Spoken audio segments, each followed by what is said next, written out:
सच छुपने नहीं देंगे।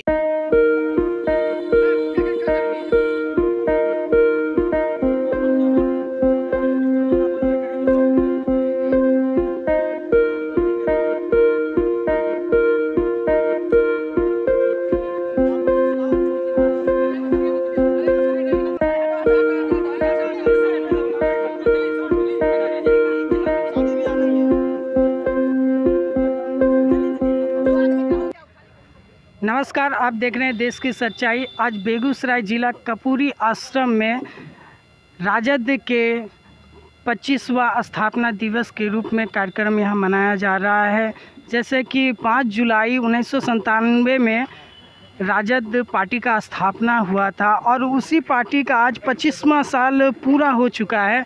इसी क्रम में सभी पार्टी के जितने भी पदाधिकारी हैं तमाम राज्यों में, इसी प्रकार से बेगूसराय ज़िला में भी आज मोहित यादव जो पार्टी के जिला अध्यक्ष हैं उनके नेतृत्व में बेगूसराय के कपूरी आश्रम में पार्टी का स्थापना दिवस मनाया जा रहा है। और साथ में ही आपको ये जो भारत के केंद्रीय विभाग के जो रामविलास जी हमारे पूर्व केंद्रीय मंत्री थे, उनका जन्मदिन समारोह के तौर पे भी मनाया जा रहा है। इन लोग से हम लोग बात करना चाहेंगे। सर, जैसे कि मोहित जी, लालू यादव और आपके रामविलास जी और नीतीश कुमार जी, एक समय ऐसा था कि जो मंडल आयोग को लेकर सांसद में गए हुए थे, उसके बाद से फिर पार्टी का जो रूल रेगुलेशन जो है कहीं ना कहीं भटकते हुए दिख रहा है। इस पे आपको क्या कहना है? देखिए, भटकाव मैंने आपको पहले भी कहा था मीडिया भाइयों, ये डॉक्टर राम मनोहर लोहिया, लोकनायक जयप्रकाश बाबू, जननायक कर्पूरी ठाकुर के बाद इस भारत देश में शोषित, पीड़ित, वंचित, दलित, अल्पसंख्यक की लड़ाई लड़ने वाला अगर कोई नेता है जिसका नाम है लालू प्रसाद यादव। जैसे कि लालू प्रसाद यादव जी ने आरक्षण को लेके बातों को रखा और उसी समय सभी नेता उभर गए थे और उस समय 25% आरक्षण भी ओबीसी वर्ग को मिला और आज के तारीख में वर्तमान सरकार आरक्षण को समाप्त करने का प्रयास कर रहा है। इस पे क्या आप लोग का मतलब एजेंडा है? देखिए, वर्ष 1914 में ही हमारे राष्ट्रीय अध्यक्ष आदरणीय लालू प्रसाद यादव पूरे देश में घूर घूर कर ये बात बोल रहे थे कि भाई बीजेपी वाला, ये मोदी आ जाएगा, देश नहीं बचेगा, आपका देश का संविधान समाप्त हो जाएगा। और आज वह मिल रहा है, वह देखने को मिल रहा है।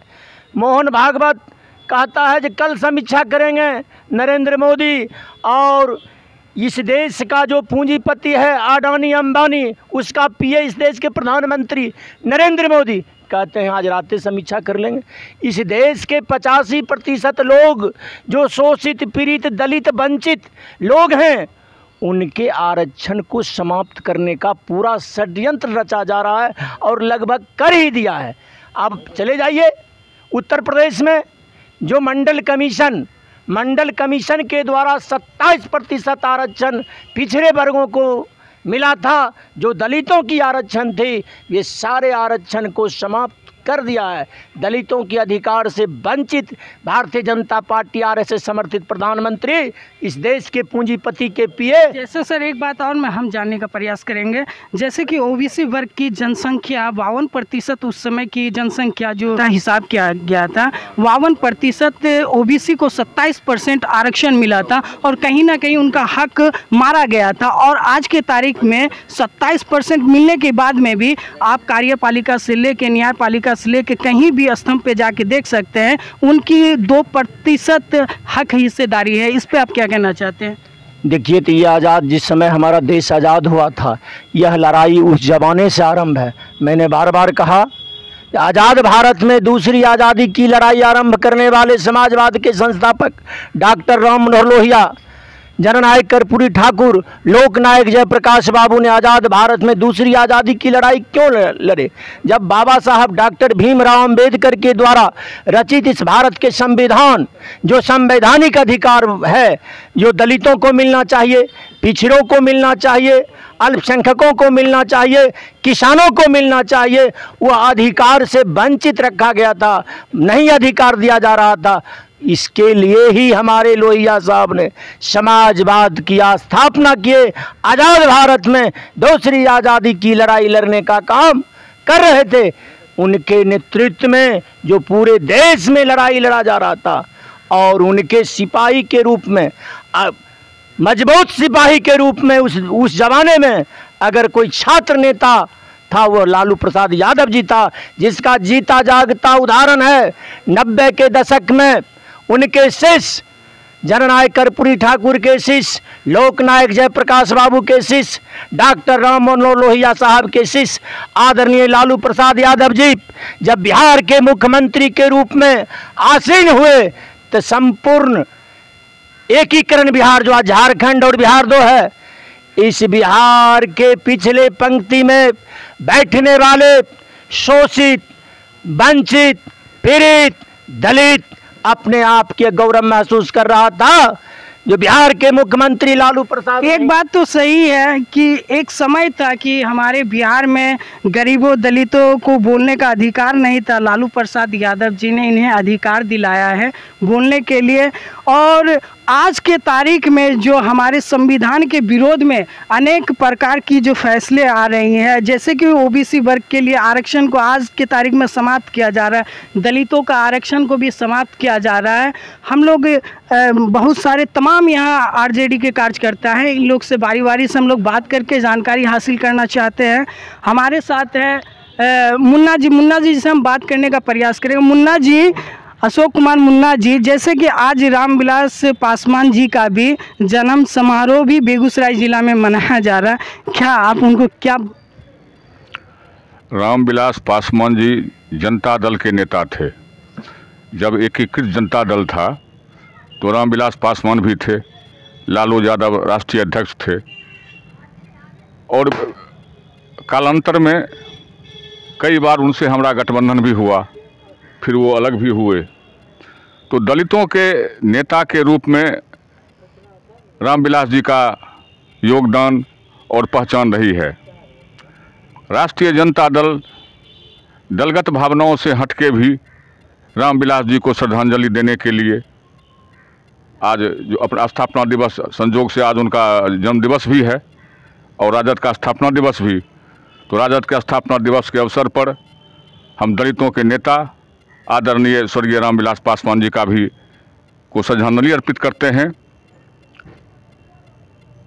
और जो राष्ट्रीय जनता दल की आज जो स्थापना दिवस को सिल्वर जुबली के रूप में मनाया जा रहा है। आज से 25 साल पूर्व 5 जुलाई 1997 को जनता दल से अलग होकर के जो विषम परिस्थितियां आई थी, उस समय सामाजिक न्याय और सांप्रदायिक सौहार्द की धाराओं पर जो चोट किया गया था, लालू यादव पर चोट करने का मतलब था सामाजिक न्याय की अवधारणाओं को कमजोर करना। और तमाम इस सामंती ताकतें एकजुट होकर के लालू को उखाड़ फेंकने की एक साजिश रची गई। चारा घोटाला का स्क्रिप्ट लिखा गया। तमाम सामंती लोग, तमाम लालू विरोधी लोग जो गरीब को नहीं चाहते थे देश की गद्दी पर आसीन हो, उस समय एक माहौल था। किंग मेकर के रूप में लालू यादव उभरे थे। देवगौड़ा को प्रधानमंत्री बनाए, इंदु कुमार गुजराल को प्रधानमंत्री बनाए। ऐसे अवसर पर तमाम लोग एकजुट होकर के, तो लालू जी ने कहा कोई बात नहीं है, जनता दल का चक्र छाप चुनाव आयोग जाने किसको क्या होना है। राष्ट्रीय जनता दल का निर्माण विषम परिस्थितियों में किया गया था। जब लालू जी जेल जा रहे थे, उन्होंने सरेंडर किया था, ये ऐतिहासिक पल था। और राबड़ी जी को बिहार का मुख्यमंत्री बनाया गया और राष्ट्रीय जनता दल का निर्माण हुआ।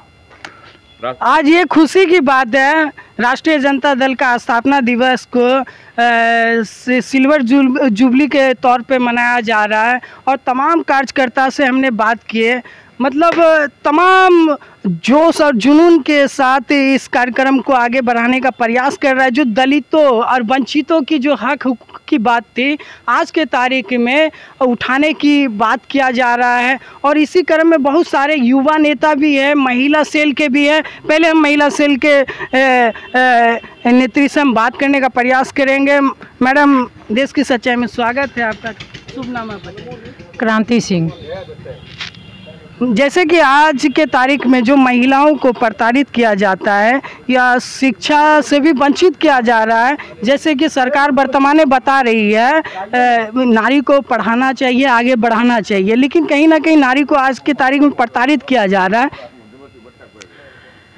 सरकार तो कह रही है कि बेटी बचाओ बेटी पढ़ाओ, लेकिन ऐसा हो नहीं रही है। बेटी के साथ सरेआम अपहरण हो रहा है, बलात्कार हो रहा है, और बलात्कार नहीं, वो जो है सामूहिक दुष्कर्म हो रहा है। इसके लिए सरकार कोई कड़ी कदम नहीं उठाई है, सिर्फ कहने के लिए वो नारा दे रही है बेटी बचाओ बेटी पढ़ाओ, और उसके लिए व्यवस्था नाम की कोई चीज़ सरकार के पास नहीं है। एक लोकल घटना है, अपनी मठियानी विधानसभा की ये घटना है, और एक महिला के साथ छेड़छाड़ होता है और मठियानी थाना में जाते हैं महिला आवेदन देने के लिए, तो उनको फटकार लगा के भगा दिया जाता है। ये तो थानेदार की मोनोपोली है। अभी जो हमारे बिहार सरकार के मुखिया है नीतीश कुमार, ये तो पदाधिकारियों का बोलबाला बना दिए हैं। तो जनप्रतिनिधि खुद उनके विधायक और मंत्री कहते हैं कि मेरा बात जो है ये पदाधिकारी लोग नहीं मानते हैं, इसलिए मैं इस्तीफा दे दूंगा। और वो साधारण महिला थाना में पैसा देने लायक नहीं थी, इसीलिए उसका केस नहीं लिया गया और उसको फटकार करके भगा दिया गया। तो क्या लगता है सुशासन बाबू के राज में प्रशासनों का गुंडागर्दी चल रहा है? यस, यह तो प्रशासन का तो गुंडागर्दी धरेल। जिस समय सुशासन बाबू मुख्यमंत्री में ओथ लिए थे, उसके बाद ही वो निर्देश दे दिए थे सीओ बीडीओ को कि एक ही चेयर रखो, दूसरा चेयर नहीं रखो। कोई भी जनप्रतिनिधि भी काम कराने के लिए आवे तो वो खड़े ही रहें। और चेयर को बाद में वो कहे थे कि जो हमारे जनप्रतिनिधि को, विधायक को, MP को आप सम्मान दीजिए। तो ये तो सुशासन में जो है पदाधिकारी का ही बोलबाला है, जनप्रतिनिधि का बोलबाला नहीं है। जैसे अभी सुशासन बाबू के शासन जो चल रहा है 15 साल से चल रहा है, और उनके शासन काल में जिस प्रकार से जो आप लोग टीवी और अखबार के माध्यम से जो बिहार में परेशानी देखने के लिए मिल रहा है, ये सारी तमाम चीज़ों को देखते हुए आप लोग डिसाइड कीजिएगा। इस प्रकार से हो रहा है अभी वर्तमान में। और हमारे युवा साथी हैं, इनसे बात करते हैं। सर, आपका शुभ नाम? जी, मैं मकबूल आलम, जिला महासचिव राजद बेगूसराय। मकबूल आलम राजद के जिला महासचिव है, इनसे बात करेंगे। माइनॉरिटी समाज से हैं। क्या लालू यादव जी जो पार्टी का स्थापना किया, क्या माइनॉरिटी समाज को अभी तक क्या सुविधा मिला? देखिए, माइनॉरिटी का जहाँ तक का बात है, देखिए प्रदेश नहीं पूरे देश में खास करके माइनॉरिटी के साथ में धोखा होता है। एक वाहिद जो पार्टी है राष्ट्रीय जनता दल, और हमारे जो नेता हैं आदरणीय श्री लालू प्रसाद यादव जी, ये वाहिद एक ऐसी पार्टी है जो अल्पसंख्यकों के साथ में, मुसलमानों के साथ में ईमानदारी और वफादारी के साथ में शुरू से हैं। ये परदेसी नहीं बल्कि पूरा देश जानती है खूब अच्छी तरीके से और समझ भी रही है कि एक वाहिद पार्टी राष्ट्रीय जनता दल है जो मुसलमानों का शुभचिंतक है। ये सही बात है। जब तक हमारे बिहार में लालू प्रसाद यादव जी का सत्ता आया जब से, और उस समय से बिहार में कोई दंगा फसाद हिंसा नहीं हुआ, और उससे पूर्व में जो सरकार जिसके थे, चाहे वो कांग्रेस की हो या किसी की हो, उस समय कई प्रकार की हिंसा, मॉब लिंचिंग देखा गया था।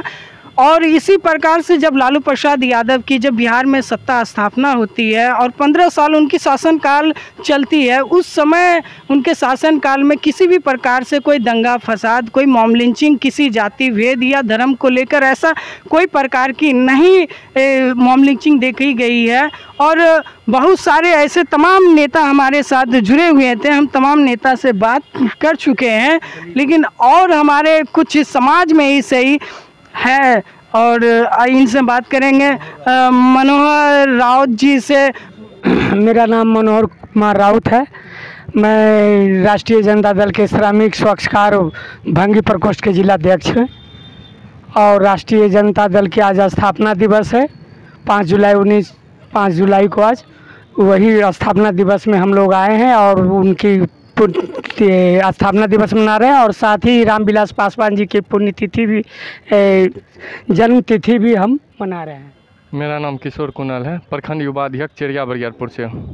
युवाओं को क्या संदेश देना चाहते हैं? युवाओं को संदेश देना चाहते हैं जो हमारे अभी प्रतिपक्ष नेता तेजस्वी यादव जी, हम लोग के युवा हैं, और उनके साथ जो काम करने का जोश और जुनून है, युवा उनके साथ कदम से कदम मिलाकर चलेंगे और बिहार के वो मुख्यमंत्री बनेंगे तो बिहार के युवाओं को रोज़गार मिलेगा।